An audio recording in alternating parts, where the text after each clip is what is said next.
Super cute nang nakita naming unicorn, kaya tara, kulayan natin siya. For today's vlog, magde-design tayo ng sarili nating unicorn. Pero bago yan, kailangan muna nating i-open itong box, tapos tingnan natin kung ano ba yung mga laman sa loob. So, bali, meron diyang isang baby unicorn. Tapos, ito daw yung mga pwede nating makita sa loob. Kaya naman, binuksan ko na kaagad para ma-check kung complete ba. Super cute na cute ako nung nakita ko to, at sana meron nga din silang dinosaur. Anyway, meron ditong dalawang gloves. Tapos, meron na din ditong instructions. Bukod dyan, meron na din siyang kasama na 120 na stencils. And yan nga yung mga pwede natin magamit pag design. And syempre, ito naman yung kanyang airbrush tool. And dito natin ilalagay yung mga airbrush pens. Dahil meron na nga itong kasama na 4 na kulay. Diba? Super cute naman ng colors. So, bali merong yellow, purple, mint, tsaka itong pink. And ito na nga yung ating mismong plush. Super cute naman ang ating baby unicorn at excited na nga ako na malagyan siya ng colors. Yung kanyang face nga pala is meron siyang star sa kanyang eye. Tapos tingnan mo ang ganda ng kanyang hair. At ngayon, tara, mag-start na tayo. So, bali kailangan pala ng 2 batteries itong mismong airbrush tool. Buti na nga lang at meron pala ako ditong natago. And then, i-open lang natin yung airbrush pen. Tapos, ilalagay natin siya dito sa airbrush tool. Ito naman yung kanyang on and off.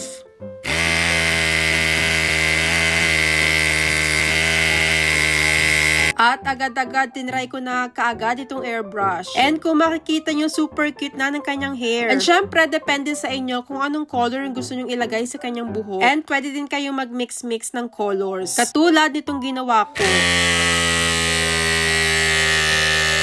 Ako na muna yung nag-try bago ko tinawag ang twins. At ito nga, at mukhang excited din naman sila na kulayan itong ating unicorn. By the way, suggest naman kayo ng name ng ating baby unicorn. Parang mas cute kasi pagka meron siyang pangalan. Pinakita ko na din sa twins kung paano ba to gamitin. Kaso natatawa ako kasi katunog daw ng razor itong aming airbrush tool. So parang binibigyan daw namin ng haircut itong unicorn. Tinry ko nga din palang gamitin itong mga stencils. Parang mas cute yung kanyang body kasi meron mga designs. At super daming pamimilian, pero itong butterfly muna yung una kong tinry. Habang nag-e-enjoy nga pala ako dito, tingnan nyo naman ang twins. Nag-aagawan si Charlie and Chino dun sa sweets. May ibang pinagkakabalahan habang ako dito busy sa pag-color. Nilagyan ko nga din pala tong baby unicorn ng hearts. And then dito, super dami pa talagang designs na pwedeng gamitin. And kahit pag-aano kadami yung ilagay nyo is pwede. And pwede nyo ding paulit-ulitin kasi ito ay washable. So pag winash nyo siya ng tubig tapos dinry nyo ulit, pwede kayo ulit mag-start. Super cute nga din pala nung nakita kong ribbon kasi nilagyan ko siya dito sa side. So, bali stickers nga pala tong stencils. So, kung gusto niyo siyang i-reuse, pwede niyo siyang ibalik dun sa mismong stickers. Or, pag nawala naman yung dikit, pwede niyo na lang siyang hawakan. Tinatanong ko na nga lang dito si Charlie and Chino kung ano ba yung gusto nilang color na gamitin. At request nga nila is lagyan namin ng color yung kanyang tail. Pero ginawa ko, pinaghalo ko yung mint tsaka itong purple. At mukhang pasado naman sa twins. It's your baby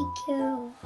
At sabi nga nila, ibibigay daw namin to sa baby girl. Parang gusto na ata talaga ng little sister. Charot. Nag-add pa nga pala ako dito ng heart. At super cute nga nung pagkakagawa dito. Tapos nilagyan ko na din ng pink yung kanyang likod ng tail. In-airbrush ko na nga din yung kanyang hair sa likod. Plus, nag-add pa ako dito ng flower para mas cute. Diba? Ternong-terno na sa kanyang kulay. And perfect na nga yung kanyang design. Diba? Nakakatuwa talaga yung mga ganitong toys. So, ano sa tingin nyo? I-wash ba natin ulit siya ng water or i-keep na lang natin siya na ganito yung color? Parang ang ganda na kasi ng kinalabasan.